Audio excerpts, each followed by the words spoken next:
Hi കൂട്ടുകാരെ, മിനീസ് കിച്ചണിലേക്ക് എല്ലാവർക്കും സ്വാഗതം. ഇന്ന് തേങ്ങായും കൊണ്ടുള്ള ഒരു നല്ലൊരു ഐസ്ക്രീമിന്റെ റെസിപ്പിയാണ് കാണിക്കുന്നത്. ഇത് നല്ല ടേസ്റ്റ് ആയിട്ടുള്ളൊരു ഐസ്ക്രീമിന്റെ റെസിപ്പിയാണ് തേങ്ങായും കൊണ്ട് ഉണ്ടാക്കുന്നത്. അപ്പം നമുക്ക് വീഡിയോയിലേക്ക് പോകുന്നതിന് മുമ്പ് വീഡിയോ കണ്ട് ഇഷ്ടപ്പെടുവാണെങ്കിൽ ലൈക്ക് ചെയ്ത്, ഷെയർ ചെയ്ത്, കമന്റ് ചെയ്ത്, സബ്സ്ക്രൈബ് ചെയ്യാൻ മറക്കല്ലേ.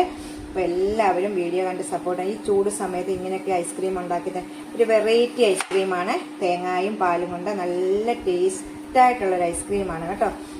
അപ്പൊ നമുക്ക് വീഡിയോയിലേക്ക് പോകാം. ഇതുപോലെ എല്ലാം കളഞ്ഞ് കണ്ടോ, നല്ല ക്ലീൻ ആയിട്ട് നല്ല പച്ച തേങ്ങ വേണം കേട്ടോ. നല്ല ഉണക്ക തേങ്ങയൊക്കെ നല്ല പച്ച തേങ്ങയാണ്. ഇതിപ്പം പച്ച തേങ്ങയാണ്. അപ്പൊ നമുക്ക് ഇനി ഇതൊന്ന് മിക്സിയുടെ ജാറിലേക്ക് ഇട്ടൊന്ന് നമുക്കൊന്ന് അരച്ചോണ്ട് വരാം. അപ്പൊ ഇപ്പൊ ഒന്നും ഒഴിക്കല്ലേ, ചുമ്മാ നമുക്കിതൊന്ന് ക്രഷ് ചെയ്തോണ്ട് വരാം. നമുക്ക് ഇതിനകത്ത് വെള്ളമൊന്നും നല്ല ഒഴിക്കണേ, പാലൊഴിച്ച് നമുക്കൊന്ന് നല്ലോണം അരച്ചോണ്ട് വരണം കേട്ടോ. പാലൊഴിക്കാം. ഒരു 3/4 കപ്പ്, 250 ml കപ്പിന് 3/4 കപ്പ് പാല് ഇതിലേക്ക് ഒഴിക്കും. പാല് ഞാൻ നല്ലോണം തിളപ്പിച്ചിട്ട് ആറിച്ച പാലാണിത്. 3/4 കപ്പ് ഇതിലേക്ക് ഒഴിച്ച് നമുക്ക് നല്ലോണം ഫൈനായിട്ട് നല്ല അരച്ചുകൊണ്ട് വരണം. നല്ലോണം അരച്ചുകൊണ്ട് വരാവേ. ഇപ്പം നല്ലോണം അരച്ചുകൊണ്ട് വന്നിട്ടുണ്ട്. പാലും തേങ്ങ അരച്ച് വെച്ച് നമുക്കിത് മാറ്റി വെക്കാവേ. ഇതിലേക്ക് 1 ടേബിൾ സ്പൂണ്, ടീസ്പൂൺ അല്ല ടേബിൾ സ്പൂണ് കോൺഫ്ലവർ ഇടാവേ. ഇതിലേക്ക് 3/4 കപ്പ് പാലൊഴിച്ച് നമുക്കൊന്ന് നല്ലോണം ഈ കട്ടയെല്ലാം ഒന്ന് അലിയിച്ചെടുക്കാം. അപ്പോൾ ആദ്യം നമ്മൾ 3/4 കപ്പ് എടുത്തു, ഇപ്പോൾ ഒരു 3/4 കപ്പ്.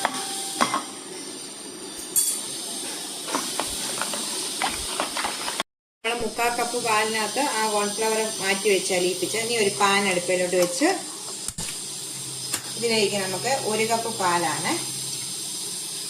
അപ്പോൾ മൊത്തം 2.5 കപ്പ്, 1.5 ഇപ്പോൾ ഇത് 1, അപ്പം 2.5 കപ്പ് പാലാണ് നമുക്ക് ഈ ഐസ്ക്രീമിന് വേണ്ടത്. ഇത്രയും പാല് മതി. ഇതിലേക്ക് ഒരു 1/2 കപ്പ് പഞ്ചസാരയും കൂടി നമുക്കിടാം.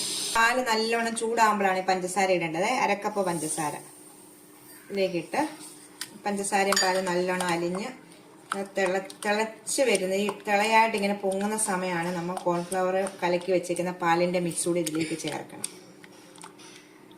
പാല് നല്ലോണം തിളയ്ക്കാറായി വന്നിട്ടുണ്ട്. ഈ സമയമാണ് നമ്മുടെ ഈ 3/4 കപ്പ് പാലിനകത്ത് കോൺഫ്ലവർ വെച്ചേക്കുന്നത് ഒഴിക്കാം. മിക്സ് ആക്കി വെച്ചേക്കുന്നത് നമുക്ക് ഇതിലേക്ക് ഒഴിക്കാം.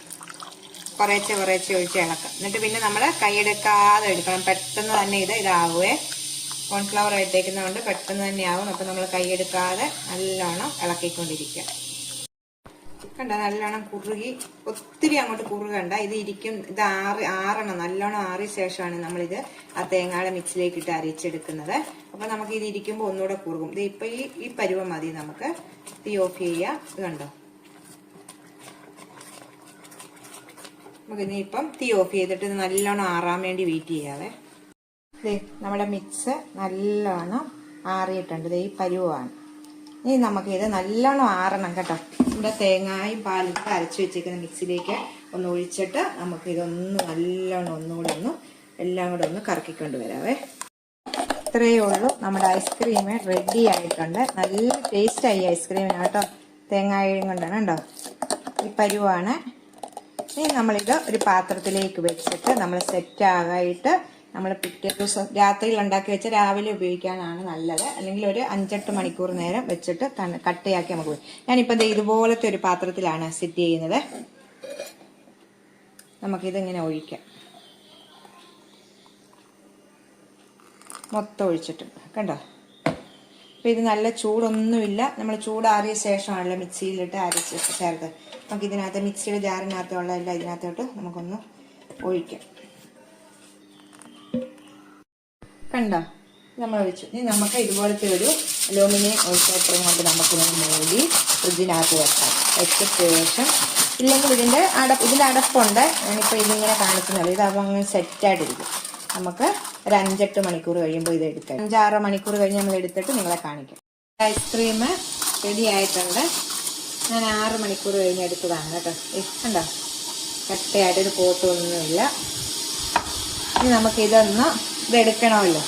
നമ്മൾ അതിന് വേണ്ടി ഞാനൊരു വെള്ളം ഒരു പാത്രത്തിൽ വെച്ചിട്ടുണ്ട്. ഇത് ഒരു ശകല നേരം 1-2 മിനിറ്റ് നേരം ഇങ്ങനെ ഒന്ന് വെക്കാവേ. ഇതിൻ്റെ അടിവശം ഒന്ന് ഇളകി കഴിയുമ്പോൾ നമുക്ക് പെട്ടെന്ന് എടുക്കാൻ പറ്റും. വെച്ച് കഴിഞ്ഞിട്ട് ഒരു കത്തി ഇങ്ങനെ വെക്കുക. കത്തി വെച്ചിട്ട് നമുക്കൊന്ന് കറക്കി കൊടുക്കുക. ഒരു 2 മിനിറ്റ് പോലും വെച്ചില്ല കേട്ടോ. ഇങ്ങനെ ഒന്ന് കറക്കിയാൽ മതി. കറക്കുമ്പോഴത്തേക്ക് നമ്മുടെ ഐസ്ക്രീം നമ്മുടെ പാത്രത്തിലേക്ക് വരും. നമുക്ക് ഇതിങ്ങോട്ട് എടുക്കാവേ. അടിവശത്ത് നല്ല തണുപ്പുള്ളത് കൊണ്ട് കണ്ടോ ഇങ്ങനെ ഇച്ചിരി നേരം വെള്ളത്തിലോട്ട് വെച്ചിട്ടാൽ മതി. നമുക്ക് ഇത് നമ്മുടെ കുൽഫിയൊക്കെ മേടിക്കത്തില്ല അതേ രീതി കണ്ടോ. നമ്മൾ പിച്ചാത്തിയും കൊണ്ട് ഇങ്ങനെ രണ്ടൊന്ന് വട്ടം കറക്കി വെച്ചാൽ മതി. നിങ്ങളെ ഞാൻ കണ്ടിച്ചിട്ട് കാണിക്കും. നല്ലൊരു ഐസ്ക്രീമാണ് കേട്ടോ. അതേ കണ്ടോ, ഇത് പെട്ടെന്നൊന്നും അലിഞ്ഞു പോകത്തില്ല. ഇപ്പം നമ്മളത് വെള്ളത്തിനകത്ത് വെച്ചേക്കുന്നത് കൊണ്ടാണ്. അത് കണ്ടോ, നമ്മൾ ആവശ്യത്തിന് എടുത്തിട്ട് ഫ്രിഡ്ജിലേക്ക് കയറ്റി വെച്ചാൽ മതി കേട്ടോ. നല്ല ടേസ്റ്റാണ്. എന്നാ തേങ്ങാടിയൊക്കെ എന്നാ ടേസ്റ്റാണെന്നറിയാമോ? നിങ്ങൾ ഉണ്ടാക്കി നോക്കണം. നമ്മൾ പറയുന്ന പോലല്ല, നല്ല ടേസ്റ്റായിട്ടുള്ള ഐസ്ക്രീമാണ്. ടാറ്റാ.